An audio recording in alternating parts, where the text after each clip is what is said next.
Who did you lose in the storm? Both my parents. My mother. I lost my husband, Tony, and a nephew, Brandon. Freddie and Terry Pack were my parents, and Chase Garrell was my boyfriend's best friend.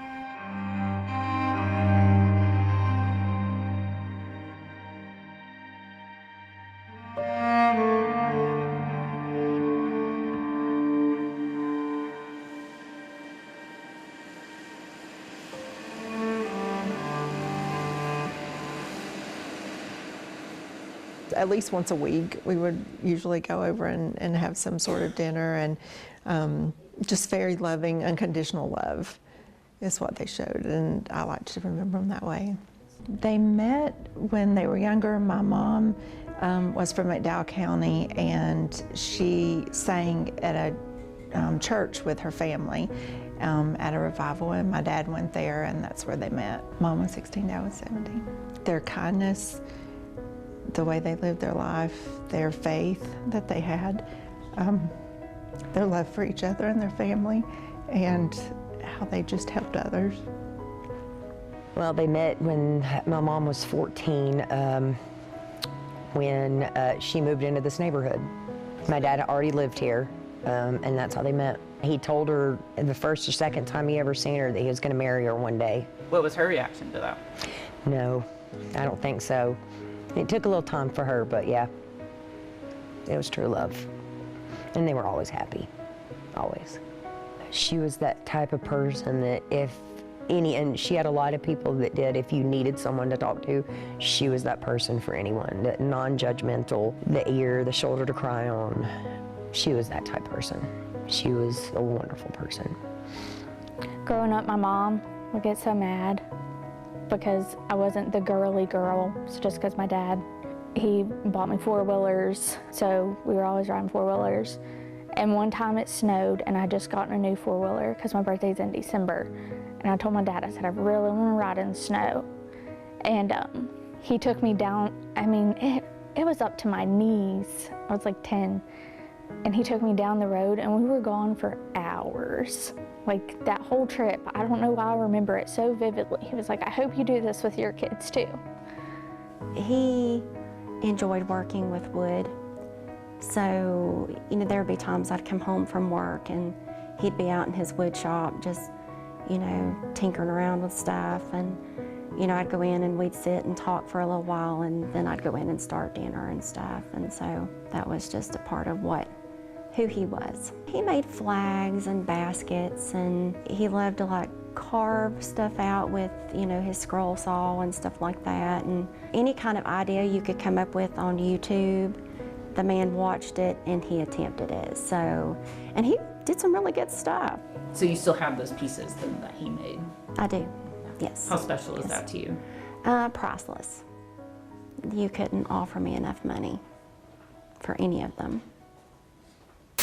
Helene has made landfall on Florida's Big Bend as a Category 4 hurricane and is now making its way through Georgia as a Category 1 storm. Essentially, all of us have flooding in every single county going on right now, and the brunt of Helene is coming. When you say hurricane here, it's like a bad thunderstorm. It's not what you see on TV. A lot of rain, a lot of wind, and a lot of mess afterwards. It left behind big scars on the land, on the people. I was really surprised that water could cause this much damage in the mountains. I would have never imagined that what happened that day could even happen here. When the landslide hit, it's indescribable. It really is. That's the sound, seeing it take my parents. It's the worst thing I've ever experienced. Were you outside? Yeah. So you saw it happen? I did, yeah. We were actually walking towards my parents when it happened. Yeah. I've seen my mom's Jeep hit the side of their porch and then throw them over from the front porch, so. Yeah. But it's still in my mind. I still kept thinking maybe they got in the house, even though I knew they didn't. But I had to go check, you know. The hardest day I'll ever experience. He went down in the area that the slide was, and he had actually gotten his cousin's wife and helped her get out of her home, because her home had actually slid off of its foundation and had rested against some trees that lines our property. So he went and helped her out. When he brought her up, he was told that her father-in-law was still down there, and so at that time, my son and my nephew and my husband, all three, went down into the slide area to see if they could find him. And it was at some point, there was another section of slide that came down, and my husband looked up, you know, they heard a noise, and he looked up and told him to run.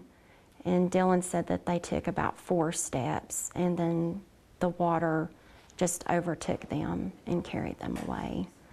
I live in Swannanoa, and I had a planned trip to New York to see my son who's in the military there. So we had left on Thursday morning. I had talked to them Thursday evening, just seeing how they were doing throughout the storm, and that's when things started. The predictions started getting worse for the storm and the wind mainly. So I had called them probably around 9 o'clock that night and told them to sleep in the spare bedroom because it was away from the mountain where they lived on the backside, and in case a tree fell, you know, it would not reach them. I was told by some cousins that Mom and Dad were missing, but I didn't know what that meant.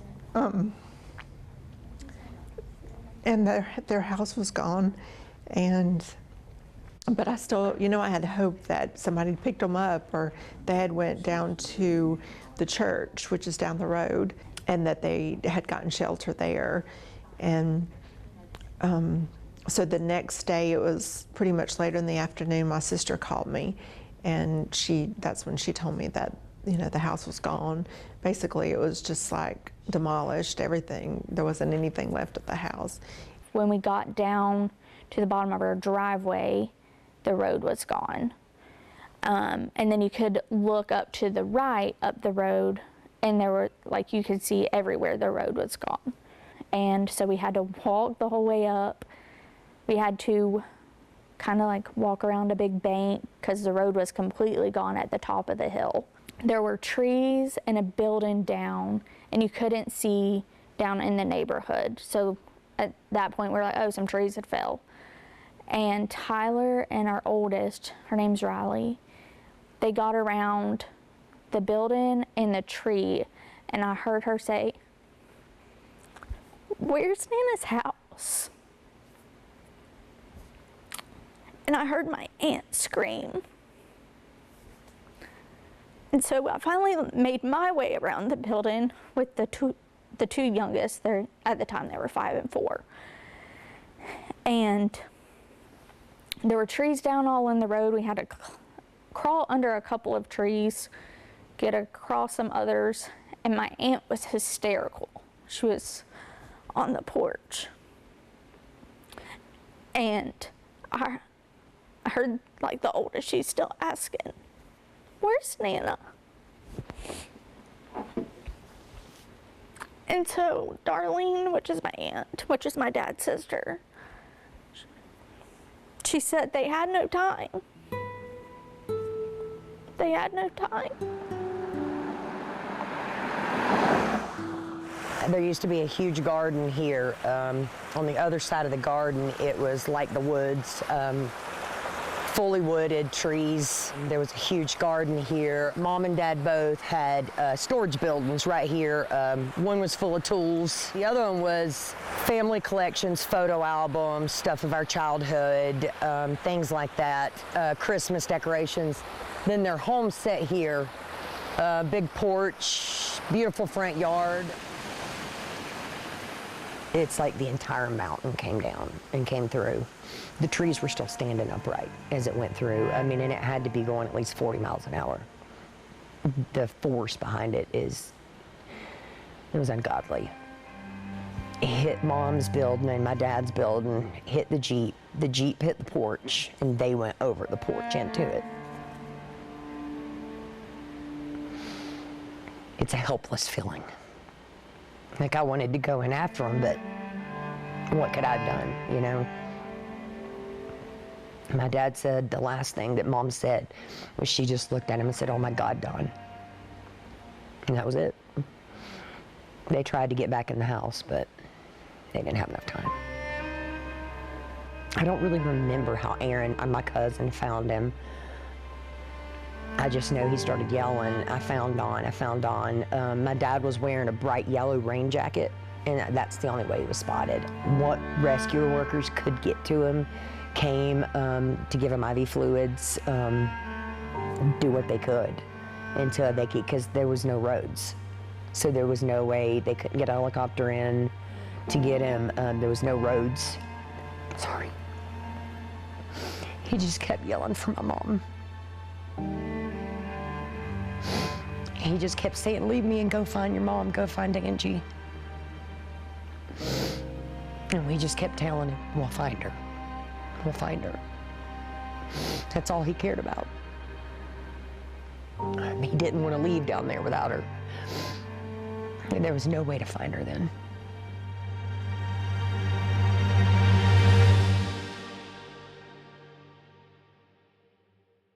It was actually the same cousin that found my dad. He was part of one of the search crews. And he recognized her hand in the debris and knew that was her. They were able to get her, her rings off and brought those to us. So, What was it like holding her rings? And the worst feeling. Because we never got to say goodbye. We never got closure. We got handed a box, basically, that here's your loved one. And that's what we got. So, I mean, we know we'll see her again, but it's hard, you know. You see someone every day, talk to them 20 times a day, and when they're just gone in a blink of an eye, it don't seem real still. They weren't carried as far as some of the others, but yeah. I know that they were all three found together, and I was told that my husband had his arm around Dylan. So I believe that was the last thing he did, was to send Dylan back. That's how my husband died. So saving other people. Yeah. Yeah. Does that surprise you at all? Oh, no. No, that's the kind of person he was. He and Brandon both would do anything to help people out, and they both died doing that. If you could say something to your husband now, what would you say? Mm-hmm.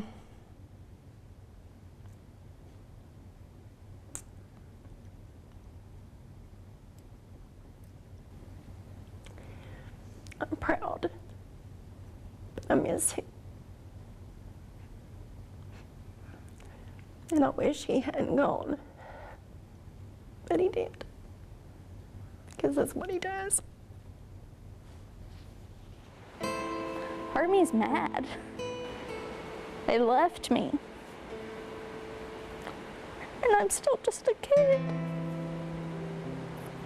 But the other part of me is they're home. They're home. Tell them I miss them. I got a lot of stories to catch up with them for the past year. They would always tell me like how proud they were to be my parents, but I was so proud to be their kid. They taught me a lot. I would never tell them they were right, but they were right about a lot. might be mad that they're not here, but they left me with a lot of knowledge to keep going, because the world moved on.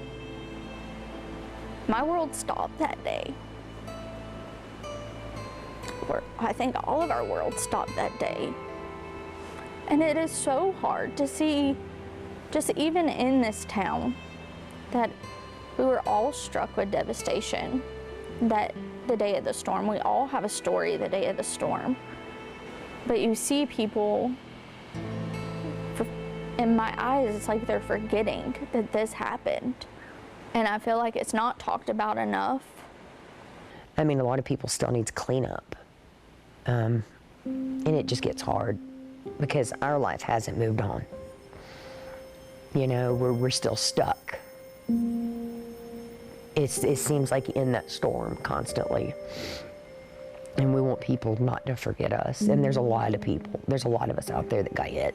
I just don't want it to be forgotten, and their memories, you know, to be forgotten, and who they were. And you know, we lost, I lost 11 family members, and not just my parents, but cousins, and the whole community has changed. I think just being here, and you know, there's people that still live here that have to face it every day. Every time I look at it, it makes me sad. Every time. I mean, I wish we could have even saved a flower of my mom's, but there's nothing left. The tragedy of it all and what is still left to be done, the people that still need help financially, getting a home, and just the cleanup of it, and you know, still seeing there's been some progress, but I don't feel like that there's been as much progress as there should be on getting things cleaned up and back to some sort of normalcy. Well, you know, the world moves on, so, you know, I think people think because their world is normal that everybody else's is too, and, you know, we still have people here that need homes and cleanup, and they need help. I pray for them every single night. I pray for comfort and guidance. I pray that they get to see some type of sign of the loved one they lost that day. I pray that, me and the kids call it good sleep. And pray for good sleep. That when they lay their head down on the pillow, that they did good that day. They made it through the day. And just know, pray for comfort and guidance, not just for them, but for myself, for my kids. I pray that Tyler's best friend's mom, she had to bury her baby. I pray that she knows just the impact he left, not just on Tyler, but myself and my kids. I pray for hope. Knowing what you have here, the blessings that you have here, and what you have to look forward to, and you know, your kids, your grandkids growing older, but just knowing that you'll see them again one day.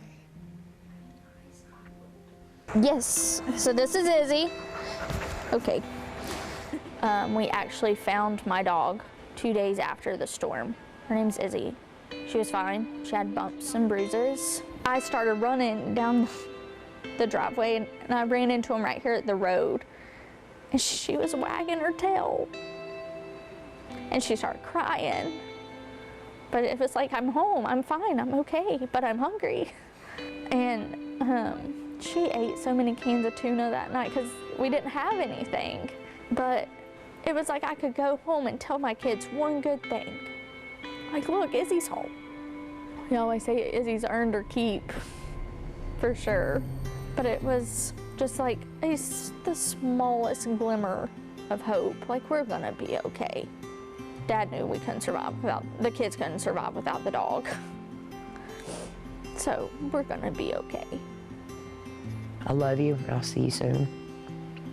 We'll be together soon. I love remembering the funny things about him, because he had a lot of funny, crazy sayings. You know, he's a funny dude. He's really loving and a jokester, and I just try to remember him the way he was. Yeah. What was one of his funny sayings that makes you smile? I don't know if I can say it on camera. What the piss? That's yeah, he had a few. So that was one of the ones that most everybody would probably laugh about, because that's just, you know, it's just, he was that way. Very hopeful, very positive to see that we're cleaning up and we are rebuilding and just in the right direction. Hard to say this isn't home, but this is still home, because you know, you get homesick, and I come here and I'm so much more at peace. I would, like nights that just anxiety was just too much, or I'm a little on edge, I would come here and just sit. And it's like, I was just automatically just at peace. I felt so much better. Like, even on my way here, you know, I kind of got a little worked up.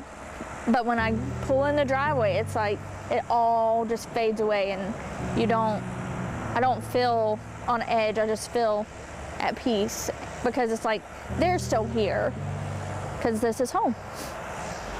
It's brought us closer together as a community. I mean, we've always been tight-knit, but it's brought us a lot closer. I wouldn't move out of this community for anything, even after all of this devastation, because of the people in this community. We have a wonderful community. We have a wonderful family. And I have a great church family. And we've kept in very close contact since Helene, and supported all of us through here, supported each other through it. I mean, we're all family. And it has brought us closer as a family. How do you like to remember your parents? Here. I like to just remember them being here. I mean, we have each other and we can talk about it and things like that, but there's just a comfort that until you experience it, I don't think you can really know what that's like. I think we're doing okay. We're hanging in there and still trying to process it. I think it took a long time, just the shock of it. You know, it's still unfathomable how it happened, and you know, losing one parent is tough, but I think losing both of them in the way that it happened is extremely hard. But I think we're trying to deal with it best that we can. I mean, we know that they went together. We know where they are. We know that we'll see them again. I think that's what gets us through it. I know that someday I'll get to see him again. And that gives me hope. And I see my kids, they're, you know, making their way. You know, Dylan, he's decided he wants to follow in his dad's footsteps. So, you know, I'm supporting him with that. And, you know, my daughter, she got her certified medical assistant. It does me good to see them thriving, even though we've all been through so much. So they can be heroes too? Yes. Yep.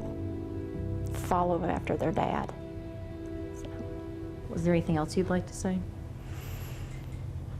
No, just remember us.